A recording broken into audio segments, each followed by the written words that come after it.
Thank you. एकदम बताओ, तुम बीच में आपको कैसा लगा? बहुत अच्छा लगा। বাংলায় বলি? হ্যাঁ জি জি।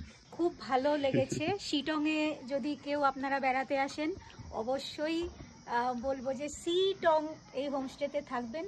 গুঞ্জন দাদার হোমস্টে, খাওয়া দাওয়া लाजवाब। बहुत अच्छा लगा। मेरा ये फर्स्ट टाइम है गुंजन दा के इस होम स्टे में।